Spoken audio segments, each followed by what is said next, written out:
Mr. President, i-fire mo kaya kung sinong gumawa ng speech mo. Kung may gumawa ng speech mo, malay ko ba kung sa'yo galing yan, di ba?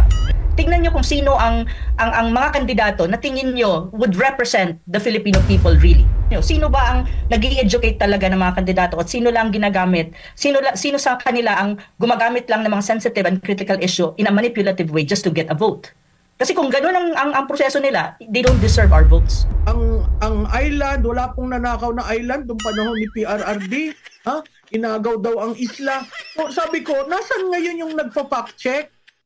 I-fact check nyo si Presidente kasi ito available naman. No? Parang yung mga sinabi niya, hindi naman yun ang katotohanan. Yes. Tapos the following day, sasabihin nila, we will not do any negative campaigning. Dapat sa ang mga botante po, tingnan nyo talaga kung sinong unang pumukol ng dumi, siya ho yung madumi. Dadagan, Balita News Update.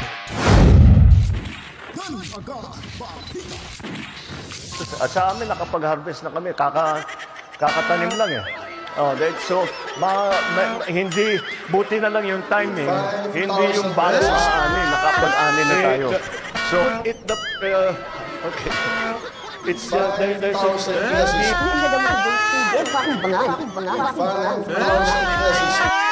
Milyonaryo, sama-sama tayo, babago para maging milyonaryo.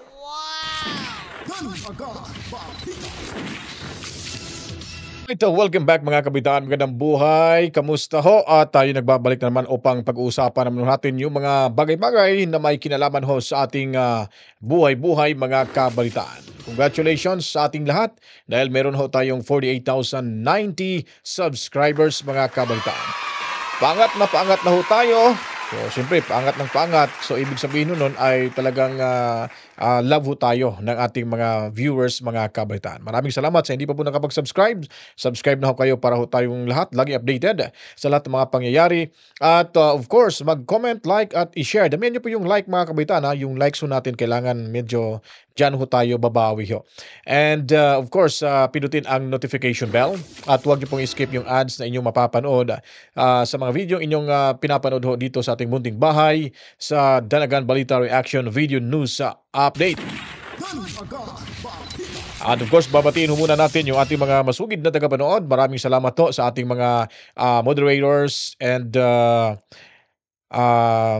yung mga silent viewers natin dyan, yung ating mga diehard viewers, yung kumbaga yung araw-araw at hindi ho nila ini-skip yung mga video ho natin. Gaya na lang ni Mommy Rose at ni Daddy Berting Tobias Family Toby diyan sa Cebu City. Maraming salamat to. At sabi ho nila parang kailangan i-adapt na daw nila yun itong si Dan Agan Balita kasi hindi daw mabibili sa butika ang danagan kasi nga sila daw ay talagang na bumalik na yung lakas ni Mommy Rose at ni Daddy Berting. Maraming salamat to ha. At ngayon po mga kabitaan ay pag-uusapan ho naman natin itong suka. Itong suka talagang nakakasuka ho kabitaan. Yung pagkain ho natin hindi ho magiging kumpleto lalo na pag kilawin, lalo na pag paksiw. At yung ako pag nagtitinula ho ako mga kabitaan ay naglalagay ho ako ng suka. Mga siguro 3 kutsarita. Para at least kung wala ho akong tawag nito yung kalamansi, yun po ay para magkaroon ng asimo. And then pag nagpiprito ako kagaya nagprito ako ng pinakas na bangus. Nilagyan ko ng suka. Yung sukang yung pinakurat. Wow, napakasarap po mga kabaitaan. Kaya yung suka talagang sausawan ho yan ng bayan. Salamat kay Bunget. Pinasikat nyo, pinaangat nyo po yung PDP Laban senatorial candidates na kung saan ay nagiging team suka na ho sila. At yung suka ay talagang sausawan ho ng ating bayan mga kabalitaan. Diyan ho nagkamali si Bonget. Hindi niya ho alam sino ba yung political strategist at political advisor mga kabalitaan. Nagkamali tuloy. Inadapt ng PDP Laban yung Team Suka. Ngayon, Team Suka versus Team Sinusuka mga kabalitaan. Yan na po yung ngayon. Yan na po yung tawag nito. Talk of the town mga kabalitaan. Anyway, maraming salamat sa suka na ibinigay ni Bonget dahil yung time na nagsasalita siya talagang lutang-lutang. Lutang na lutang at parang nanlalaki yung mga mata, yung mga audience nilang mga kabaitaan. Gumagano, bigla sila nagulat. Parang mali yata itong ginawa ni Bongit. Binabanatan yung PDP laban, nasa kanila na yung makinarya, ba't pumapatol pa? Syempre, hindi pa patol, yung utak nito, ganun lang no? Yung utak ganun lang At yung mga suka ho, na sinasabi ho nila, ni Bongit, ay mga professional ho, may mga diploma ho yun mga kabalitaan. Yung nagsasalitang suka, yun pa yung walang diploma, mga kabaitaan. Di ba? Kahiya, bumalik lang din sa kanya. Anyways, dito magtatagalo dito. Papansinin muna natin itong si Professor Ana Malindog Uy. Ana Malindog Uy. Isang geopolitical analyst, mga kabaitaan. At talagang parang sinampal dito ng katotohanan itong si Bongit dahil nga po sa sinasabi nitong suka. Ito po, pakinggan natin yung suka, Team Suka o ito mga kabaitan Suportahan natin diretso sa Senado. Team Suka mga kabaitan. Hindi yung Team Suka Team Suka. Para diretso sa Senado, makakabawi tayo kay Inday Sara Duterte. Ano naman masabi ninyo sa bago lang na naging pahayag ng ating Pangulo patungkol sa ito naman dali nating issue dito sa ating bansa? Yung nabanggit ng ating, ni President Bongbong Marcos na nagtataka nga ako, parang yung mga iba na naging kandidato nag-deliver lang yata ng suka. Yan. Bumibili ng suka. Bumibili ng suka. Nabigyan ng certificate ng candidacy. Yun yung isa sa kung saan maraming umalmang Pilipino na tila ipinapakita ang ni BBM na hindi niya ka-level ang iilang mga Pilipino dahil meron tayong mga kababayan na nasa laylayan kung saan Pero para sa akin mga kabitan, ako'y nagpapasalamat ni Bongit dahil nga kung hindi dahil kay Bongit, hindi ho natin mapapangalan ng Team Suka. So ibig sabihin nun, mas mabilis at madali lang ma-recall ng mga butante ho ng mga Pilipino yung suka. Kasi yung suka talagang masang-masaw yan. Kuya, pabili ng suka. Ate, pabili ng suka. Yung mga mahihirap talagang napakadami ho sa Pilipinas. Mas kilalang kilala ho itong suka. Kaysa naman ho sa mga mayayaman, nakakaunti lang. Ano bang suka? Kasi mga Inglesera yun sila. Vinegar. Wow, vinegar. 5,000 pesos. Parang ganun lang, no? So anyway, salamat Bongit sa Team Suka. Hindi sinuka kayo lang ang sinuka ng taong bayan, lalo na ho sa mga netizens natin, mga kabalitaan. So tuloy ho tayo dito kang Madam Ana Uy. rin ang ilan sa ating mga kaibigan sa political arena kung saan sinasabi nila na yan ang problema pag hindi mo nauunawaan ang buhay sa laylayan. Ano masasabi niyo po dito, Prof? Tama. Una, ang masasabi ko dyan, sino bang gumawa ng speech niya ni President Marcos Jr.? Kung sino man gumawa ng speech niya, i-fire niya. To be very frank, bakit President Marcos Jr.? Precisely because pinagmukha parang umalis na yata ma'am si Secretary Cesar Chavez, siya yung Presidential Communication Officer diyan or secretary sa PCO. Kaya automatically nung narinig yung naging pumutok yung suka ay kinabukasan nag-leave. So, kalaunay binawi at hindi na siya papasok, aalis na daw siya. Pero hindi po siguro yan ang rason kung ba't siya umalis. Malamang siguro hindi sinusunod itong sinusulat ng kanyang PCO secretary ni Bongit, mga kabalitaan. kang elitista at pinagmukha kang elitistang presidente na nasa taas, nasa ivory tower at malayong-malayo ka sa mga normal at regular na Pilipino. Kasi ang pagbili ng suka sa tindahan, to be straightforward about this, is lahat ng Pilipino, kahit nga ako na nasa middle class, nagbibili ng suka sa tindahan, kahit maliit na tindahan, kapag nawawalan ka ng suka. It's a representation of regular Filipinos na yun ang ginagawa. Now, yung kanyang ginawang framing na yung kabilang partido or yung ibang kandidato na hindi nasa kanyang slate ay parang bumili lang ng suka is a very demeaning. Very demeaning yan sa mga kumakandidato na hindi nasa slate nila at demeaning siya with reference to regular Filipinos who are not elite. And there's only 1% of our population are on top na elite talaga na hindi bumibili ng suka sa tindahan dahil may meron silang mga butlers or may mga yaya sila na bumibili at hindi sila bumibili sa maliliit na tindahan at bumibili sila sa mga social na grocery. Yun yung yun yung optics dyan kung i-analyze mo at content analysis ang gagawin mo sa statement ni President Marcos Jr. So parang sinabi mo na where the elites sila, mga mababang tao at mababang klaseng tao Ganun naman talaga ang ano nun ang implication yon. Sinasabi niya kami magagaling, kami elitista, kami ang mga the best. Sila wala yan kasi parang bumibili lang na ng suka yan sa tindahan. So parang dinimin mo. Hindi niya naintindihan na the base of the Philippines is a masa. At lahat ng tao may ganong klaseng ginagawa every day. Bumibili ng suka, bumibili ng kung ano-ano sa tindahan. So,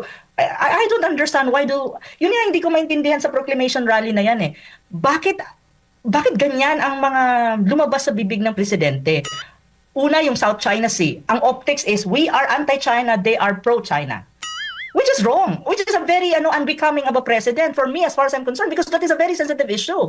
The South China Sea, you don't play with it and you don't manipulate the issue just for the sake na mayroong kang mga kandidato na pinopromote kasi pwede mo namang gawing iba yun Pwede mong gawa ng paraan na ma-promote mo pa rin sila not in the sense. Ngayon, there's also a distinction.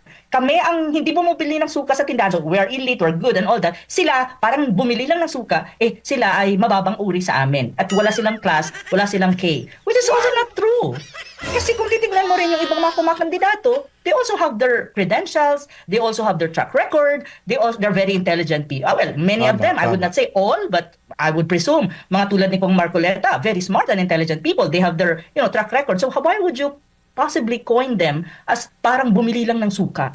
Diba? Parang ganon. Bakit? Si Pastor Kibuloy-Bal, kumakandidato, parang bumili lang ng suka? Parang, my God! Yeah, maybe hindi siya ganon kayaman tulad ni Bongbong Marcos or ng mga senador na mga whoever na sumatakbo sa kanyang slate. But that doesn't mean na wala siyang dignidad or mababang uri siyang tao. Diba? Ganon ang distinction ng optics Kung i-content analyze mo siya. Pero so sa akin parang turn off ako na ganon ang kanyang, parang nakaka-turn off kasi pwede mo namang gawan ng ibang optics yan Pero ganyan ang kanyang nasabi doon sa kanilang proclamation rally na parang, Diyos ko Lord.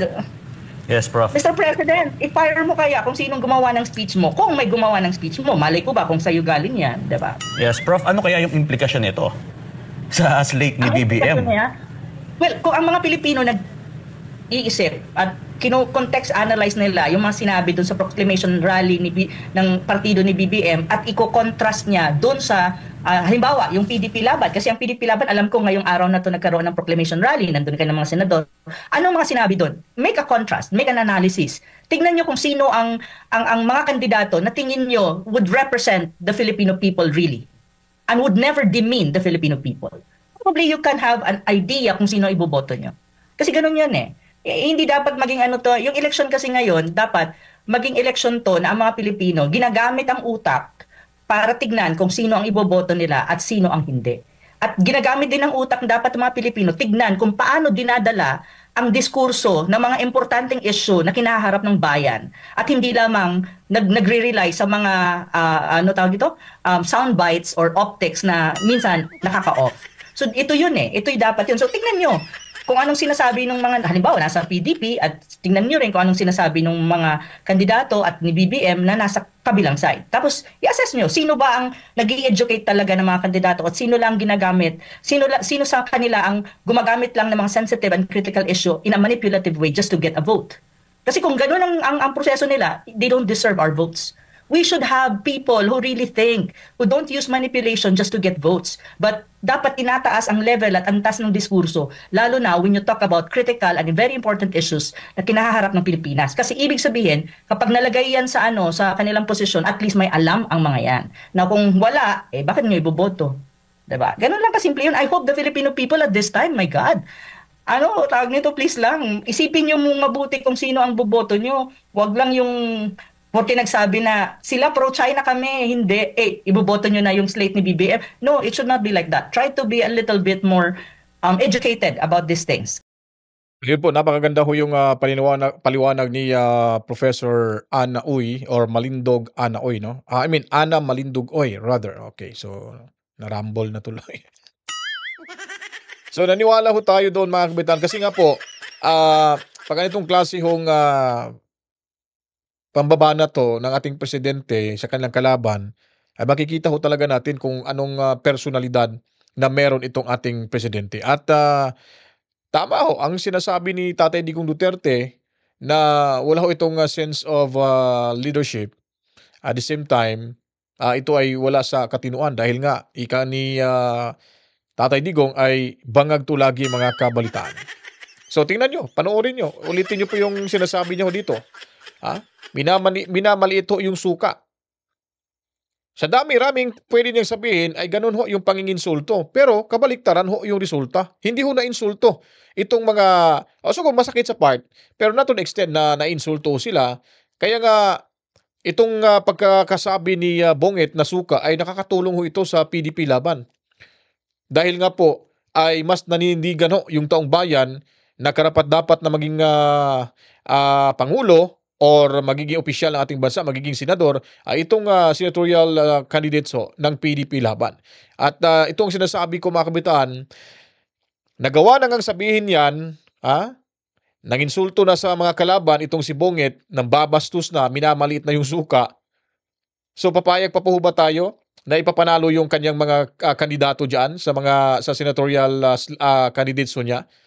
Na ganun ho, kabastos at kawalang leadership itong ating presidente. Paano na ho yung ating ito nasa linyada ho ni Tatay Digong Duterte. Subukan niyo, may bago ho diyan. At sila ay matitino, wala ho silang record or bahid na pagnanakaw. Yung mga naandyan ho ngayon ay may mga record na ho yan. Di ba? Sino bang nakulong ho diyan? Si Bong Revilla. Si Erwin Tulfo, may talagang dishonest person. Sino pa bang meron? Marami ho sila diyan mga kabalitaan. Itong si Tolentino, huwag niyo pong iboto, balimbing ho yung hinampak nga ng demonito na yan mga kabalitaan. Sarap kasi sarap lagyan ng paliguan ng suka itong si Tolentino mga kabalitaan. Nakikita ko yung mukha, pangiti-ngiti pa. Tapos ilang beses tumatakbo ng senador, hindi ho manalo-manalo. So, ang ginawa ho niya, pumunta ho siya kay tatay, sumipsip niya ho, sinipsip niya po yung tenga ni Tatay Digong para lang mga kabalitaan na makuha ho siya. Ngayon, dinala ho siya, nanalo. Ano nangyari? Hindi pa nga natapos yung termino, bumaliktad na mga kabalitaan. So, manggagamit rin itong si Tolentino, huwag niyo pong iboto yung hinampak na yan mga kabalitaan. Mas mabuti pang kung kayo iboto kay Tolentino, iboto niyo na yan kay Congressman Marcoleta mga kabalitaan. Di po ba? So ngayon po, ipapasa ko po kayo dito kay Madam Malu Tiquia. Maganda rin ho yung pagkakasabi niya dito patungkol sa suka. At itong dalawang to ay matatalino ho ito. Kung ay ko yung pag-usapan, walang maibubuga ho itong si Bonget sa dalawang ito. Kaya ito, matalas yung pag-iisip, kaya makinig ho tayo dito sa kanila dahil sila po ang may alam sa lahat sa takbo ng politika sa ating bansa. At titignan nyo po yung kanilang analysis ay napakaganda ho mga kabaitan. Lalo na itong si Ma'am Malu Tiquia, simple lang magsalita. Kalmado lang pero punto por punto yung kanyang punto de vista mga kabalitaan. So ito, pakinggan ho natin si Madam Malu Tiquia. Iba ba ang usapin ng pagbibili ng suka sa linya na ginawa ay nakakalungkot dahil walang putahe sa Pilipinas ang naluluto lalo na doon sa mga paborito ng Pilipino kung walang suka. At ang suka ay sausawan. No? Kung titingnan mo sa ASEAN, hindi tayo maanghang, hindi tayo matamis, pero yung suka consistent. At maraming klaseng suka. Ang sabi nga nung isa kong kaibigan, baka yung sinasawsawan ng suka nung nagsalita ay balsamic vinegar. Mahal yun. Pang-rich. So, pang-rich. Ang dato puti, di ba? Ang suka na galing sa nyog, ang suka na galing sa tuba, sa cane, di ba? Oo, sa tuba. Ang suka na galing yung pinakurat. May mga suka tayong ganyan Ang ilo. Diba na, banggit ko na kanina yung pinakurat. Alam niyo po, yun ang suka ko kasi. Pinakurat talaga, masarap yun. As in, sobrang asim at medyo manamis-tamis. Pero maanghang-anghang kasi may chili. Ang daming siling nilagay ko dun Kaya pinakurat. As in, nyug talaga Nyug talaga na yung brown kasi may suka na puti, di ba? Yung dato puti. Yung brown talaga sa nyug, kulay brown, pula ba yan? Napakasarap po. Tapos pinakas yung ulam ko kanina. Yung bangus, nagprito ako ng 4 na piraso. Sus, ang sarap. Ang sarap talaga. Tapos kunting yung maliit na size na Sprite. Dighay na dighay ako. Sarap talaga. Nakakagutom tuloy. Tuloy tayo dito kay Madam Malu. Focus ang Iloilo, kilala dyan. So, nakakalungkot at naiwan sa usapin ng suka. Opo. Lalo na po siguro na nanggaling ito sa bibig ng pinakamataas na leader ng ating bansa na talagang andyan siya, andyan ang gobyerno para tulungan po yung mga kababayan nating nasa laylayan naman talaga, mga kapuspalad. Parang ang nangyari, nagiging matapobre po siya dahil sa paggamit ng termino na parang napabili lang ng suka tapos tinanggap yung COC, okay na. Prof. Oo, Admar, no? Alam mo, yung lokohan yan pinabili ka lang ng suka, kung ano nang ginawa mo. Pero para manggaling sa isang leader ng bansa, para maging yun ang salita niya sa proclamation rally. Tatandaan natin, no, yung bumoto sa kanyang 31 million, hindi lang naman yun loyalista. At ikaw ay pagkatapos ng halalan, ikaw ay pangulo ng lahat, hindi ka pangulo ng iilan. So nakakalungkot yun dahil parang linitanya niya na sila lang ang magaling, sila lang ang mabuti, sila lang ang dapat ihalal. Parang hinahati mo kaagad ang taong bayan at dinidiktahan, no, kung paano mahalal instead of binubuhat mo yung mga kandidato. Nagsimula siya sa isang nakakalungkot na pananalita na kinokontrast niya. Yun nga yung tawag dyan, no? Kinokontrast niya ang sarili niya dun sa 6 na taon ng dating Pangulo. Uulitin natin, 3 taon lang naman siya. Yung sinasabihan niya ng kung ano-ano ay 6 na taon. At yung 6 na taon, lumabas na ang taong bayan ay nagpasalamat with the highest approval and trust rating in the history of Philippine presidential politics. Ito'y 3 taon lamang. At kung titingnan nyo, doon sa buong pananalita niya, wala dong sinabi tungkol sa estado ng ating bayan ngayon. Yun ang nakakalungkot. Walang sinabi tungkol sa presyo, walang sinabi tungkol sa mga problema natin. Bagkus parang rename niya na, ikaw ang may mali, kayo ang may mali. Ang framing niya, horrors pero ano ang sitwasyon ng taong bayan? Yun dapat ang kanyang sinagot at doon dapat sinabi paano makakatulong itong 12 ito na ika nga ay mga datihan para mapaayos ang buhay ni Juan de la Cruz. And ang kaibahan naman sa naging pahayag ni FPRRD, bagamat pumitik siya, nandun siya sa pahayag na ito yung mga problema, di ba? Nilatan niya yung mga problema ang kinakaharap ng bansa.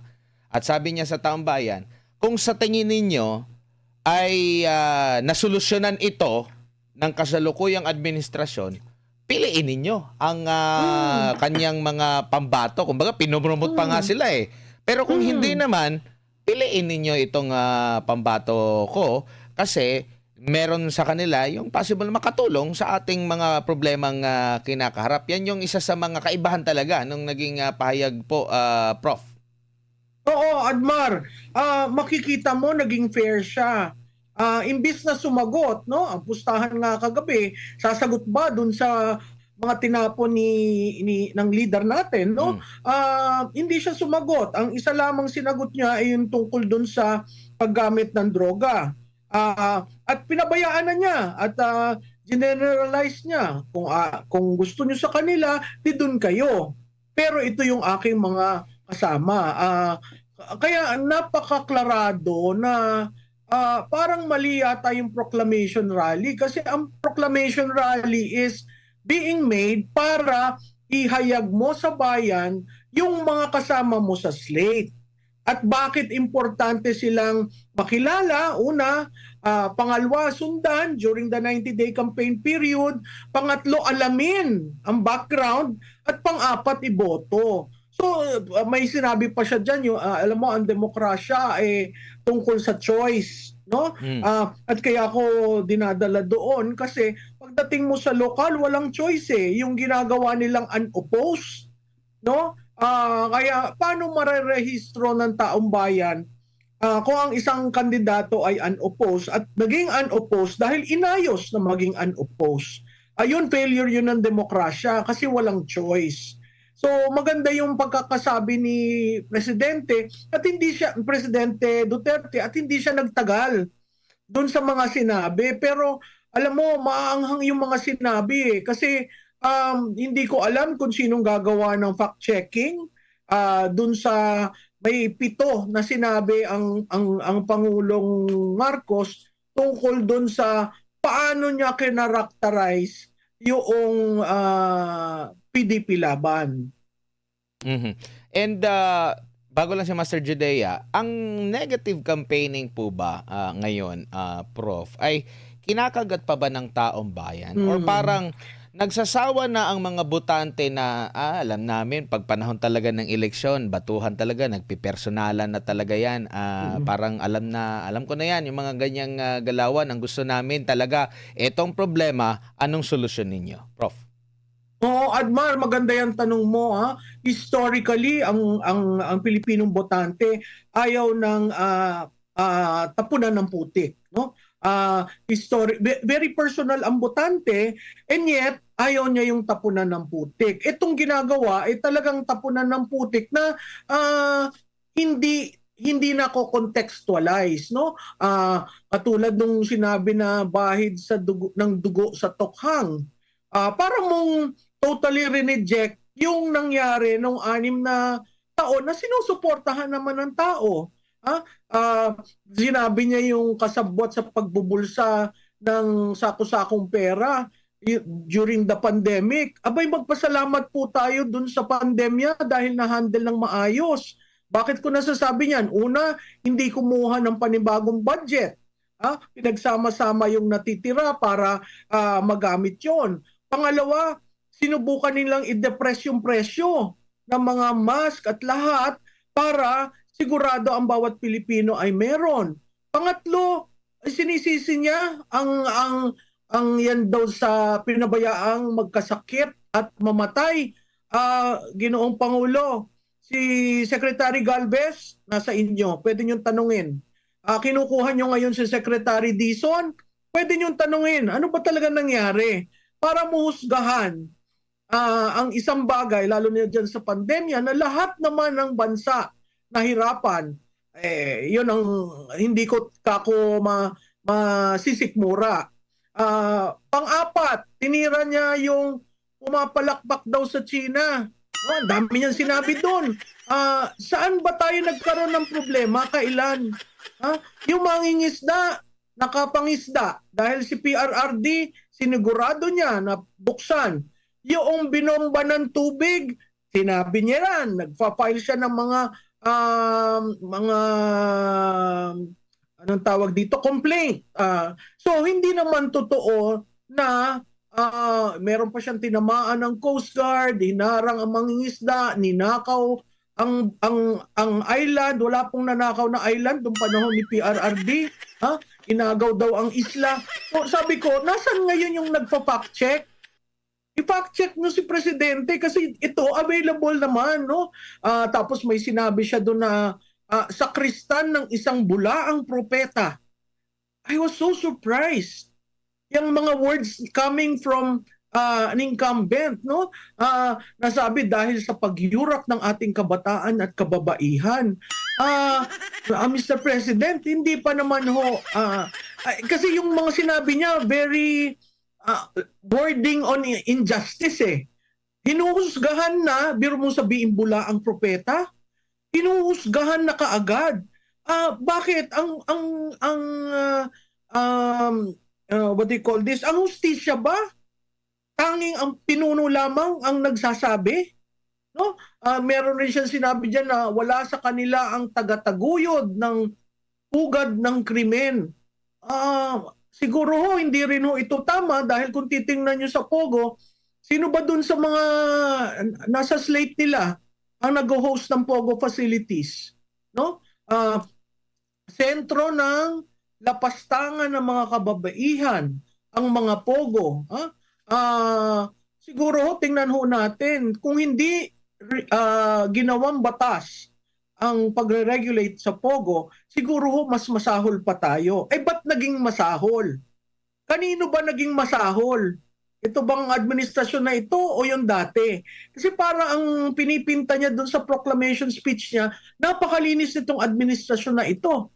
Ako na may magtataka kung ganyan, dahil kung ganyan, di dapat ang sikmura ng taong bayan ay natutugunan.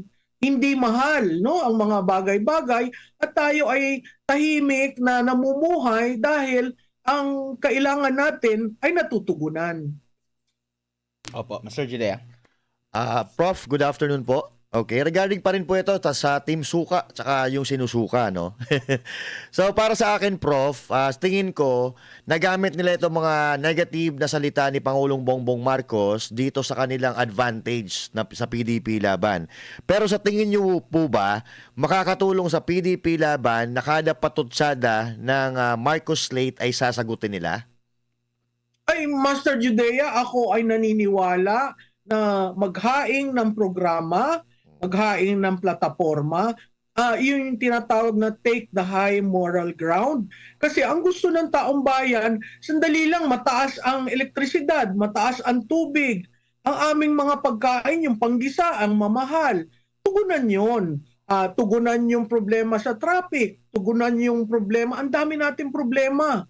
Pero ang nangyari, nagda-divert siya sa tunay na issue, wala man lang binanggit dun sa ilang pahina, no? At ang masakit diyan, ang sinasabi niya, ito daw mga slate niya ay talagang mga batikan. Talagang ang tatanong kung batikan o ilang taon na sila sa Senado, nagbago ba ang buhay ni Juan de la Cruz?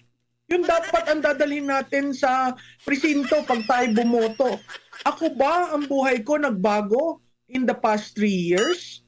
Ngayon, kung ang aking mga iboboto kalimihan datihan na. Mga sinasabi niya mahigit na 12 years. Lalo na yung mga balik senador. Mahigit na 12 years yan. Yung kabinete niya, hindi ba tama rin bigkasin na yung nangyari sa KOJC, nangyari sa administrasyon niya?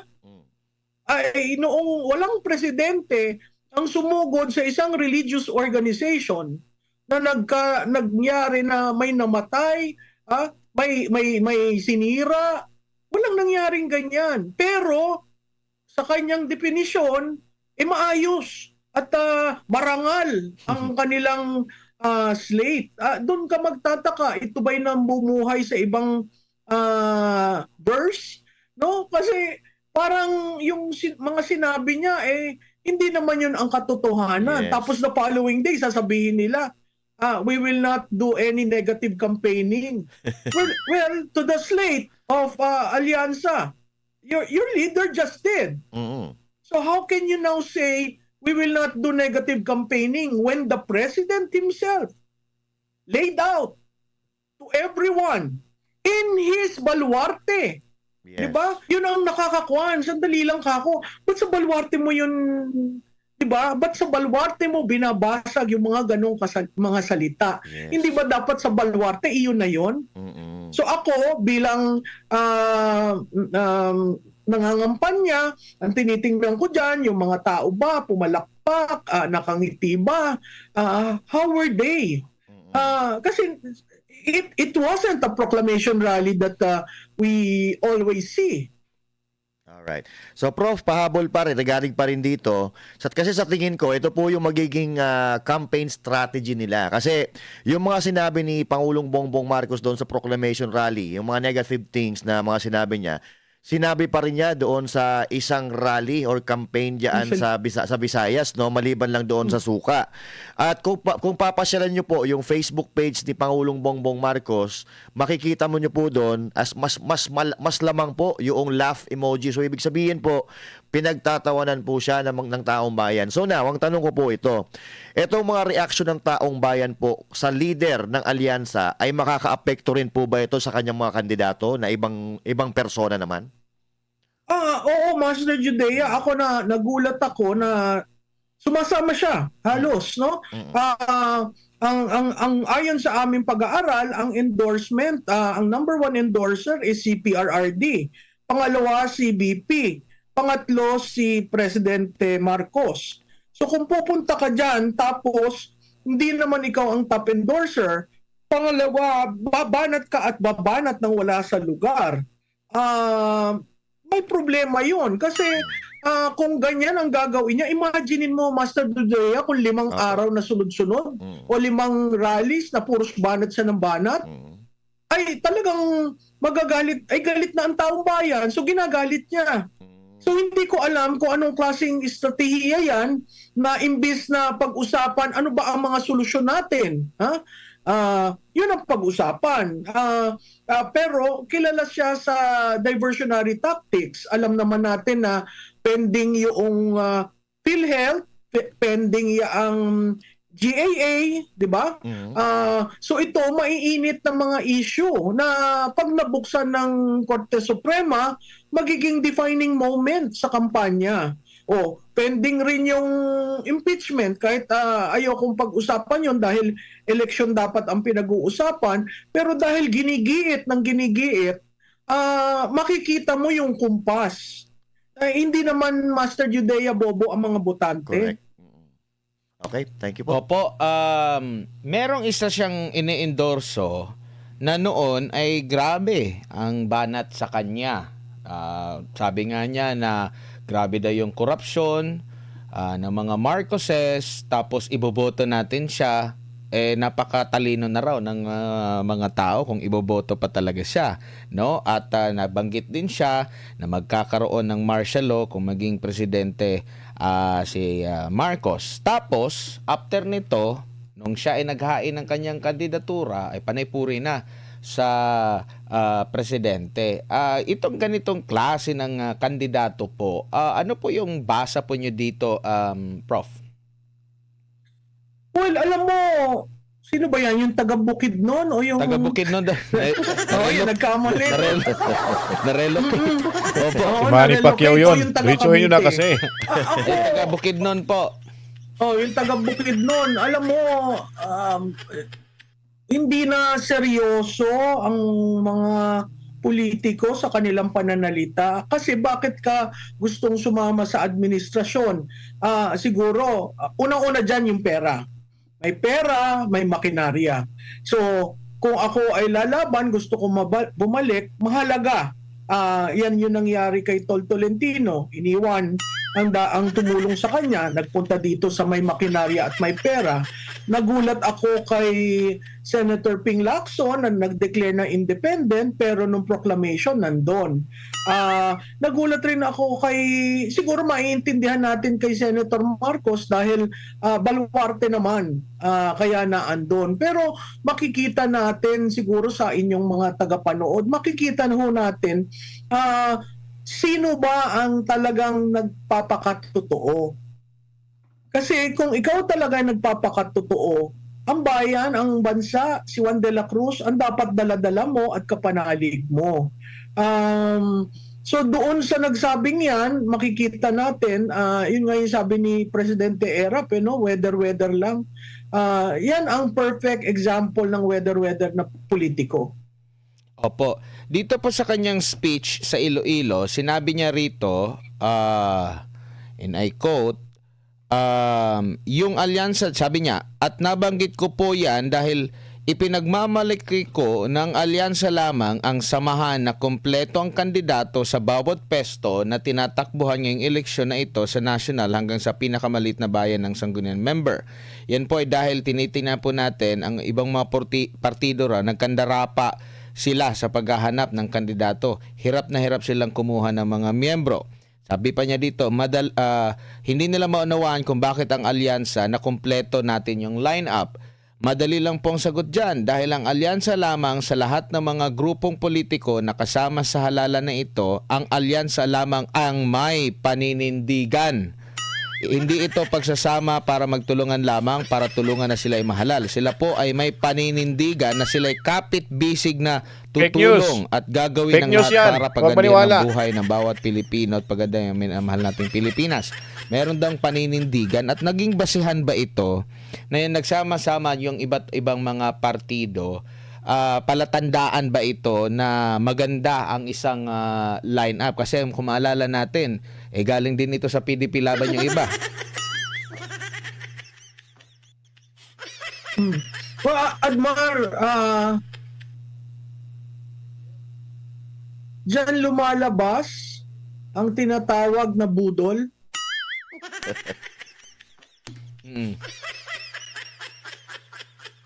Opo.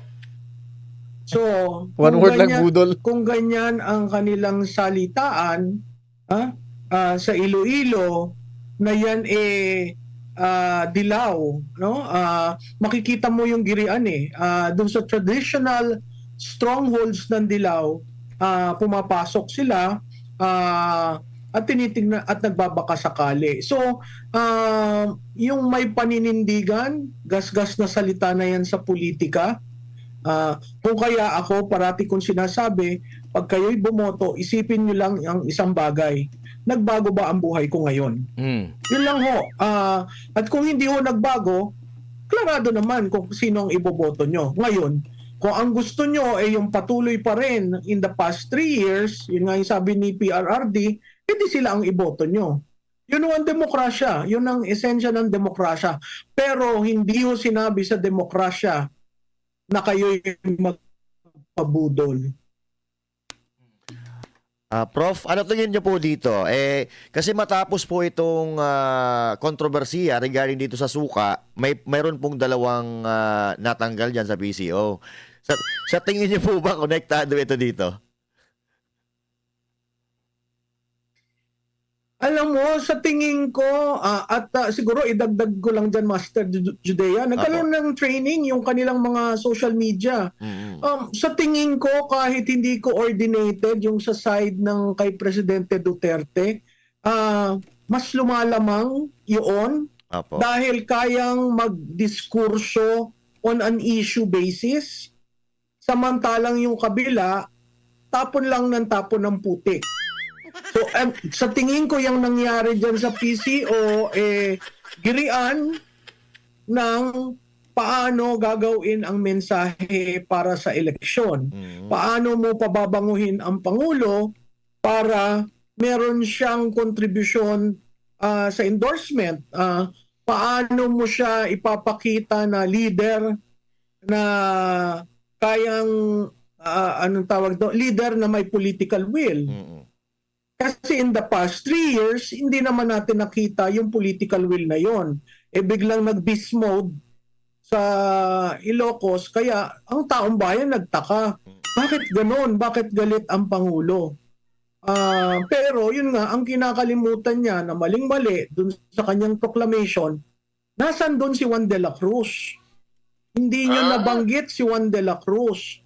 Ang nabanggit nyo lang, itong kagalingan ng pagpili, natural naman yung pag ikaw ay administration, kaya mong punan yung 18,200. Nasa iyo ang makinarya, nasa iyo ang pondo. Yung pondong yan, hindi lang maliit. Bilyong-bilyong pondo. At alam naman natin yan na dumaloy magmula sa Congress patungo sa local government. So, yun yung binabangga. Ang problema, ang taong bayan ho ang mahalaga. Sila ho yung botante. Yes. Hindi ang mga politiko. Opo, thank you.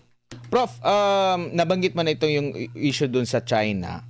First time ba ito na mangyari sa ating bansa, sa election natin, na may isang bansa na pumalag nang isinama itong issue na ito? Kasi nagbigay na rin ng statement yung spokesperson ng Foreign Ministry ng China ukol dito, at naging magandang hakbang ba ito para sa isang leader?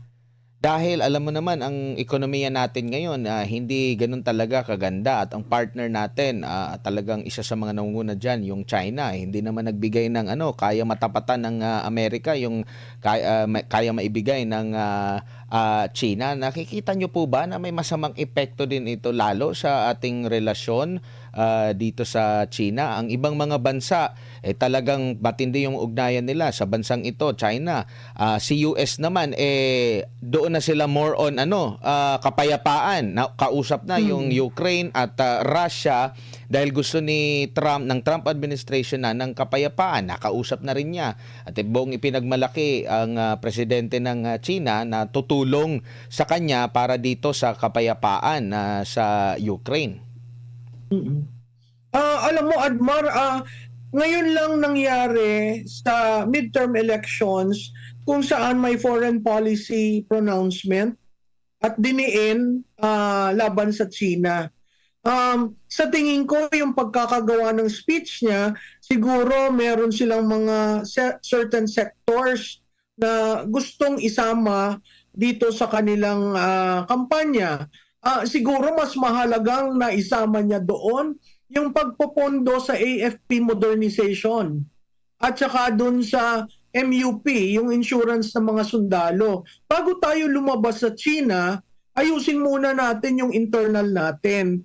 Kasi pag lumabas tayo sa China, tatanungin ko uli, sino ba ang nagpatigil ng bilateral discussion? Sino bang ayaw humarap tuwing nagre-request ang China? Maiiwasan natin yung sitwasyon na yon kung maintain natin ang ating relationship, friendly relationship with China. Sino ba sa ASEAN ang sinabihan na do not bring ASEAN down to where the Philippines is? Klarado, dito sa statement siya ng pagsama sa China, may linya siyang sinusunod. Pero kung ako, sana Mr. President, sinama niyo yung AFP Modernization Fund. Kasi mas magiging malakas ang Pilipinas kahit kanino. Isama mo na sa China kung tayo'y handa. Pangalawa, mas magmamahalin ka ng mga kasundaluhan, lalo na yung nakaretiro, kung yung pension nila ay nasa ayos, no? Yung MUP. Doon sa dalawang bagay na yun, yun ang kailangan nating matugunan. Hindi ang China. Kasi ang China, kung aalsin mo sa equation ng China, China is the biggest trading country very near to us. So parang sinasabi na rin ni Pangulo, wag na yan ang maging trading partner natin. Saan tayo hanap ng 1.2 billion na katao para bumili ng ating produkto? So makita mo yung linyahan na ginawa niya sa proclamation. Imbis na nag-reach out, diba? Imbis na sinabi, ano ba talaga ang posisyon natin sa usaping ito, parang naglista ng mga issues na kung bakit ang Pilipino, si Juan de la Cruz, ay dapat hindi tumingin sa China. Opo, siguro wala ka na pahabol, Master Jedea. Siguro Okay bilang panghuli na lamang po, Prof, para sa kapakanan ng ating mga botante, dapat ba sila agad na maniwala dito sa mga, kahit hindi lang po dito kay Marcos Jr., sa lahat po, kasi mauuso talaga yung negative campaigning. Paano ba nila salain yung lahat ng kanilang mga naririnig? Kasi talagang magiging uso po yan, o talagang gagamitin po talaga yan na estratehiya na ipamukha na mabaho yung kanyang kalaban para siya po yung mabango. Admar, maraming salamat dyan sa tanong na yan. Dapat sa ang mga botante po, tingnan nyo talaga kung sinong unang pumukol ng dumi, siya ho yung madumi. Kaya ayusin nyo ang pagtingin nyo sa bawat kandidato, tandaan nyo ang plano nila at ihalal nyo sila dun sa planong yun. Yun ho kasing track record ng mga datihan.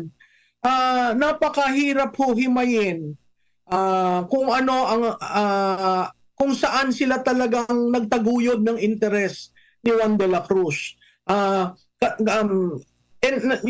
example ko dyan si Senator Ping Lacson. Hindi nga siya tumatanggap ng pork barrel niya at ang tagal at talagang nakapagpatipid sa budget. Saludo ako doon. Pero nung na-discoveryhan natin na siya pala ang author ng Resolution 10, diba? Parang sandali lang. Parang you threw the Filipino public because of that. Kaya nga ang napakahalaga sigurong matanong dyan sa mga susunod na araw, sino ba ang mag-re-rescind ng Resolution number 10?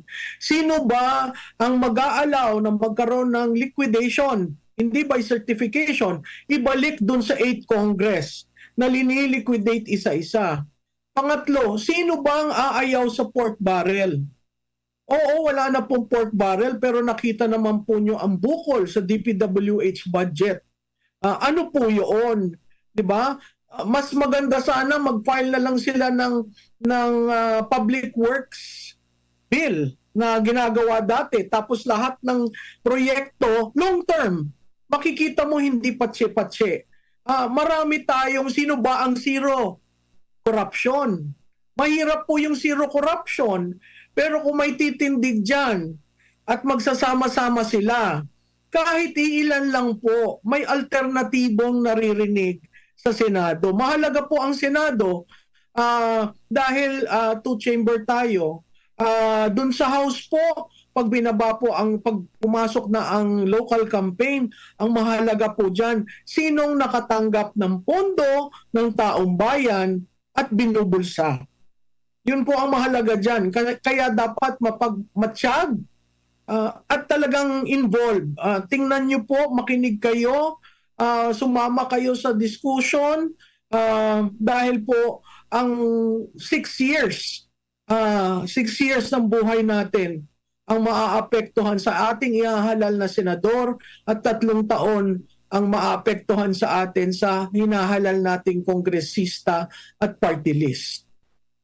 Maraming salamat po, Prof, sa inyong oras at panahon. Sa ulitin po at Happy Valentine's Day. Thank you, Prof. Thank you. Happy Valentine's sa inyo. Maraming salamat si Professor. Ayun po mga kabaitaan, so napanood, narinig nyo na po si Professor Malotikia at si Professor Ann Uy, kung saan ay talagang binisto nila lahat yung mga galawan, yung mga moves ni Bonget, kung paano niya ini-handle yung situation sa kanilang pangangampanya.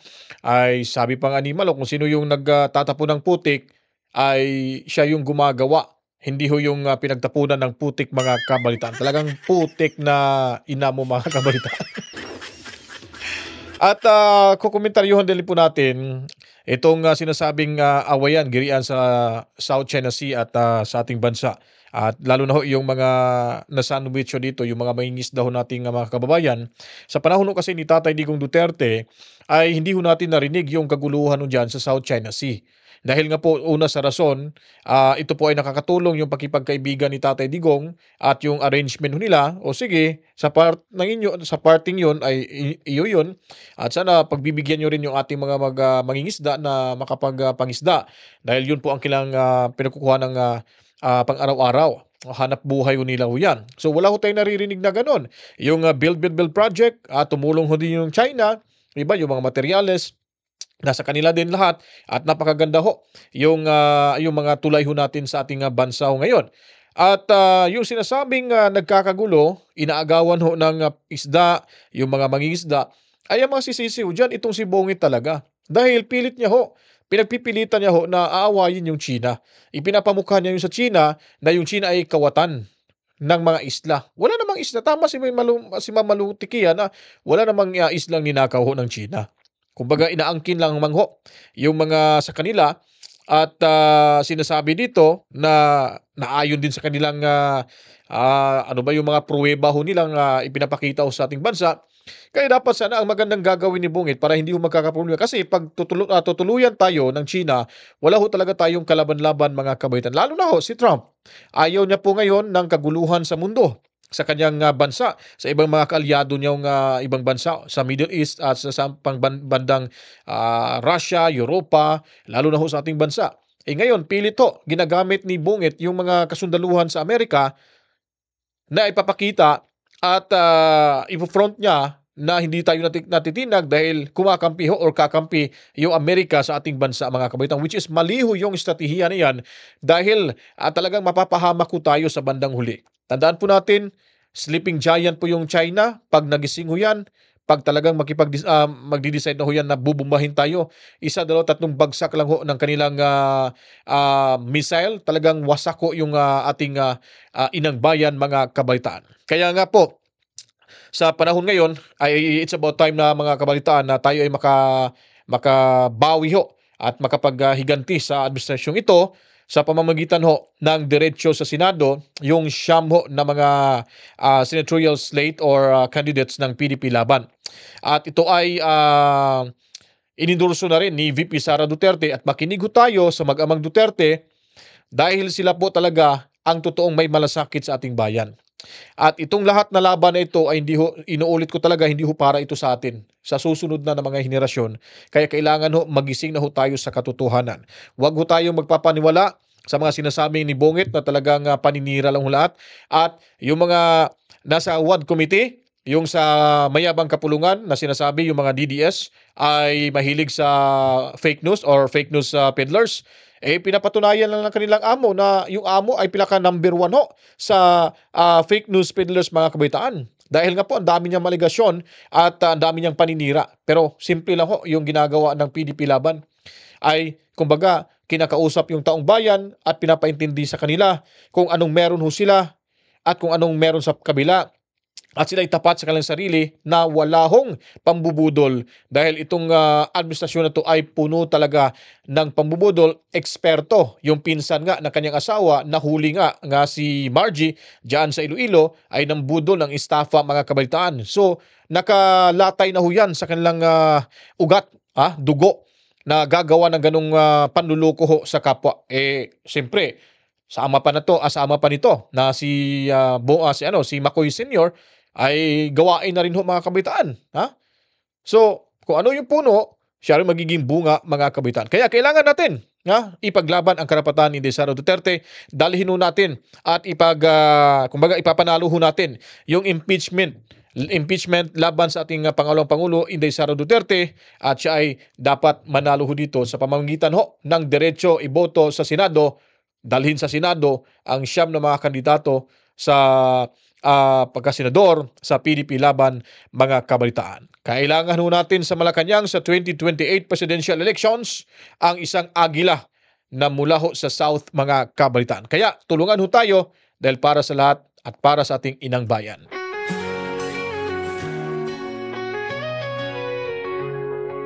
Born beneath the southern skies, a flame within her soul, a woman of resilience, her spirit brave and bold. They tried to dim her brightness, to keep her on the ground, but like an eagle soaring high, she turned it all around. Whispers rose to thunder, but she would not concede. With every step she paved the way in words and daring deeds. She's the eagle from the south, wings spread wide against the sun. Through the storm she lifts us up, her journey's just begun. It can't silence what is true, or chain her to the past. Rising high she leads the way, the eagle from the south.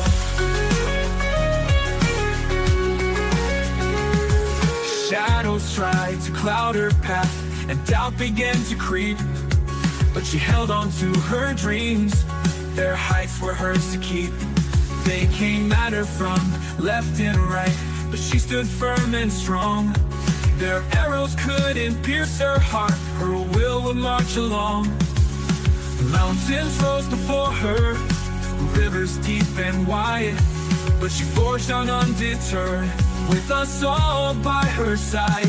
She's the eagle from the south, wings spread wide against the sun. Through the storm she lifts us up, her journey's just begun. They can't silence what is true, or chain her to the past. Rising high she leads the way, the eagle from the south. The valleys deep and shadows long, she never lost her way. Her courage is the melody. Alright po, mga kabataan. Ayun na po, dito na tayo. Siguro, okay na to. Okay na tayo dito, ha? Basta 9 senatorial candidates ng PDP Laban. Diretso yan sa Senado. Tulungan ho tayo, mga kabataan. Well, salamat po sa 48,107 subscribers. Maraming salamat po. At kung nagustuhan niyo po itong video presentation natin ngayon, huwag kalimutan mag-subscribe na at pinutin ang notification bell. And of course, mga kabataan, huwag niyo rin kalimutan, dire-diretsuhin niyo lang yung panunood. Huwag niyo pong skip yung ads.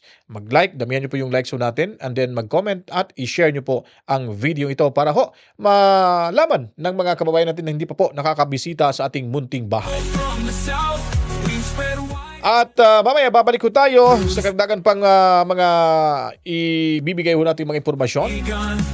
At kita-kits tayo sa ilang mga oras. Matsalam ho sa lahat ng mga kababayan natin, lalo na ho sa ating mga kapatid na Muslim na nanonood. Assalamualaikum sa inyong lahat. Masalam sa inyo naman. At lalo na ho, ulitin ko po yung ating mga masugid na tagapanood ho. Mabuhay ho tayong lahat.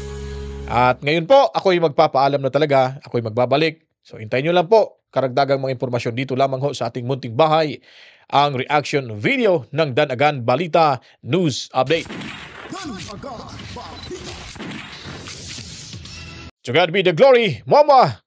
Chip, chip. Mwah. Peace out.